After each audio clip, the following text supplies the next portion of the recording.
তোদের পরিবেশ বইয়ের 12 পাতা বলছে কে খায় কাকে খায়। আমাদের যে পরিবেশ, এই পরিবেশ পরস্পরের উপর নির্ভর করে বেঁচে আছে, বুঝলি? যেমন গাছেরা প্রাণীদের উপর, একইভাবে প্রাণীরা উদ্ভিদদের উপর, গাছেদের উপর নির্ভর করে বেঁচে আছে। এরকম প্রাণীর এরকম রয়েছে যে প্রাণীরা প্রাণীদের উপর নির্ভর করে বেঁচে আছে। তো প্রাণীরা যে প্রাণীদের উপর নির্ভর করে বেঁচে আছে, তো এই নির্ভরশীলতা দুই রকমের। এক কি, যে এক প্রাণী আরেক প্রাণীকে কোনো ক্ষেত্রে সাহায্য করছে, ঠিক আছে? আর আরেক কি, যে এক প্রাণী অন্য প্রাণীর খাদক হিসাবে ও সাহায্য করছে, মানে ও নিজের প্রাণ দিয়ে ওকে সাহায্য করছে, নিজের প্রাণ দিয়ে যে সাহায্য করছে, তো এটা ও নিজের মনে গিয়ে দিচ্ছে না, যে খাচ্ছে সে নিজে শিকার করে খাচ্ছে বা ওকে সংগ্রহ করে খাচ্ছে, বুঝলি? ওই জন্য এখানে বলছে কে খায় কাকে খায়। যে খায় সে হলো খাদক, আর যাকে খায় ও হলো খাদ্য, বুঝলি? যে খায় সে খাদক, আর যাকে খায় সে খাদ্য। তো আমরা জানি যে ঘাস খায় হরিণ, আর হরিণকে খায় বাঘ। তাহলে ঘাস এখানে হরিণের কি? খাদ্য। আর হরিণ আবার বাঘের কি? খাদ্য। বুঝতে পারলি?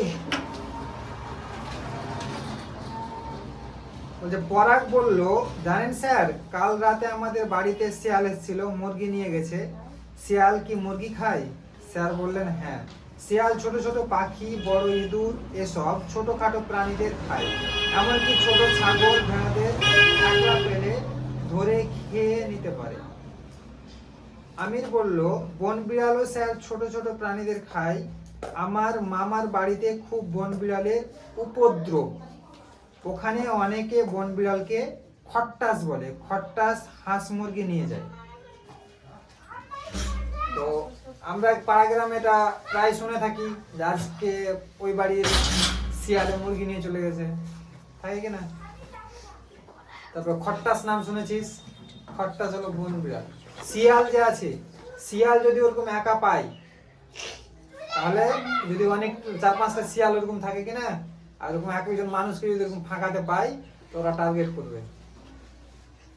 কদিন আগেরই কথা, আমারই বলে দিচ্ছি, মোটামুটি 10টার দিকে রাত্রে, যেদিন খুবই কুয়াশা পড়ে আর ঠান্ডা, আমি রাত্রে আশপাশে পড়িয়ে আসি।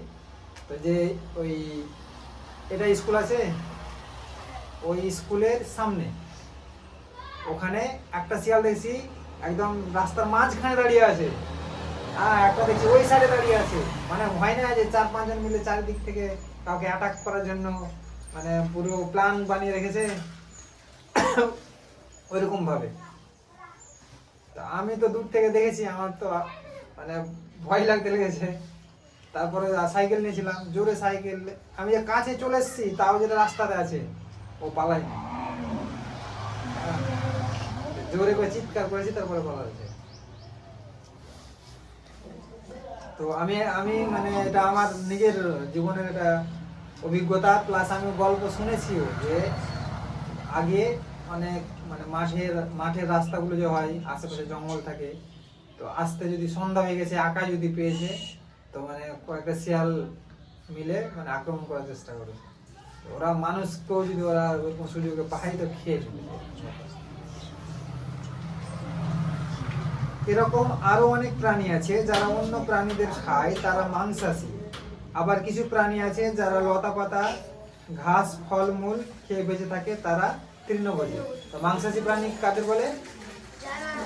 যারা যারা মাংস খায়, যারা মাংস খায় তাদের মাংসাশী। আর তৃণভোজী যারা ঘাস, লতা পাতা। তৃণ মানে কি? তৃণ মানে ঘাস, বুঝলি? ওই জন্য তৃণভোজী। যারা অন্য জীবদের বা জীবদেহের কোনো অংশ খায়, তারাই খাদক। খাদকরা যাদের খায় তারাই খাদ্য। এটা মার্ক করে দে, খাদ্য আর খাদক। প্রশ্ন লিখেছিস? উত্তর করেছিস? মাংসাশী প্রাণী কাকে বলে, তৃণভোজী প্রাণী কাকে বলে, খাদ্য আর খাদক কাকে বলে। ছকটা তোমরা এরকম আরো কিছু খাদকের নাম লেখো, চেষ্টা করো এসব প্রাণীদের খাদ্য কি সেটাও তোমরা লেখার চেষ্টা করো। খাদকের নাম কোথায় দেখেছো, এই সব প্রাণীদের খাদ্য কি কি ছকটা করে নিবি। কয়েকটা করে দেওয়া আছে, কয়েকটা ফাঁকা রয়েছে, করে নিবি। বলছে পরজীবিতা, অন্য জীবের দেহে বাসা বাঁধা ও বেঁচে থাকা। পরজীবিতা যারা অন্যদের জীবে বাসা, মানে অন্য জীবদের শরীরে বাসা বেঁধে জীবন যাপন করে, তাদেরকে বলা হয় পরজীবিতা। যেমন আমাদের শরীরে একটা পরজীবিতা বাস করে, বলতে ভেরি গুড। তহমিনা স্কুলে এলো ন্যাড়া হয়ে, ঠিক আছে, সবাই অবাক, জিজ্ঞেস করছে কিরে মাথা ন্যাড়া কেন, কি হয়েছে। এর মধ্যে দিদিমণি ক্লাসে এসে গেছেন। দিদিমণি জিজ্ঞেস করলেন, কি তহমিনা মাথার চুল কেটে ফেলেছো কেন। তহমিনা বলল, মাথায় উকুন হয়েছিল দিদি, তাই মা চুল কেটে দিয়েছে। আশপাশ থেকে কয়েকজন বলে উঠলো, উকুন তো আমাদেরও হয়েছিল দিদি। দিদি জিজ্ঞেস করলেন, তোমরা কি জানো উকুন আসলে কি। রেবা বলে উঠলো, ওই তো ছোট ছোট কি যেন মাথা চুল থেকে বেছে নখ দিয়ে টিপে মেরে ফেলে। উকুন দেখতে দেখেছিস, ঠিক আছে। উকুন আসলে এক ধরনের পোকা, এরা আমাদের মাথায় বাসা বাঁধে, আর এদের খাবার কি জানো, আমাদের রক্ত। মায়া বলল, তাহলে তো এরা আমাদের ক্ষতি করছে তো। উকুন আসলে আমাদের উপর নির্ভর করে বেঁচে থাকে, তাই এদের পরজীবী বলে। পরজীবী বুঝলি প্রশ্ন, পরজীবী কাদের বলে, যারা অন্য প্রাণীদের উপর নির্ভর করে তাদের শরীরে বাসা বেঁধে জীবনযাপন করে, তাদের বলা হয় পরজীবী। হেনা বলল, এরা পরের উপর নির্ভর করে বেঁচে থাকে, তাই এদের পরজীবী বলে।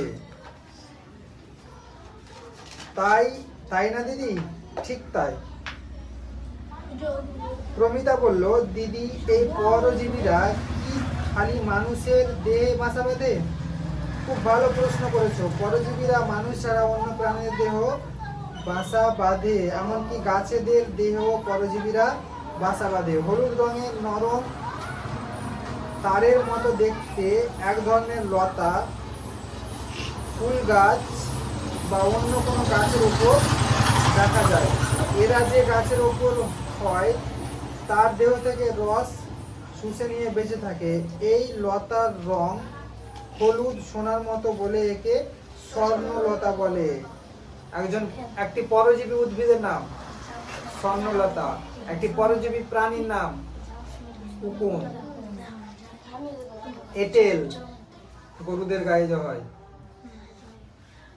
এটুলি বলে মনে হয় ওটাকে, আমরা সাধারণ ভাষায় এঁঠল বলি। পরজীবী কোথায় বাসা বাঁধে, শরীরের কি কি লক্ষণ দেখা যায়। মাইকটা নে রে আবু সুফিয়ান।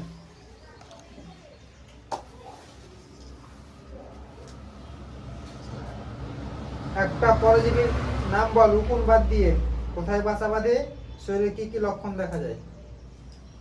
এই ছক থেকে প্রশ্ন করলাম। বন্ধ কর না দেখে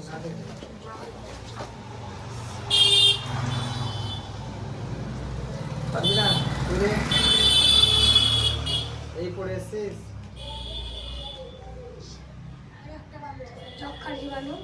যক্ষার জীবাণু কোথায় বাসা বাঁধে, ফুসফুস, হাড় ও নানা অঙ্গ। শরীরে কি কি লক্ষণ দেখা যায়।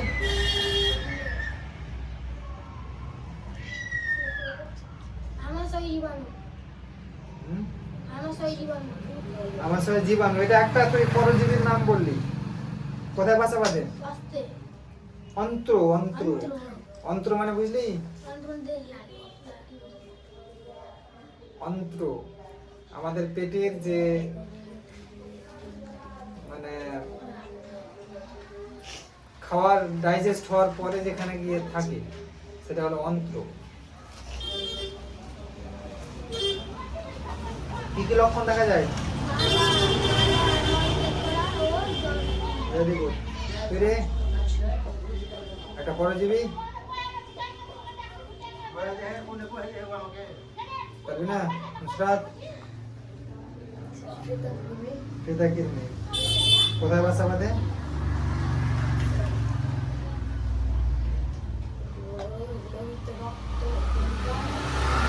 পাকস্থলী, অন্ত্র, পেশি, মস্তিষ্ক, যকৃতে। শরীরে কি কি লক্ষণ দেখা যায়?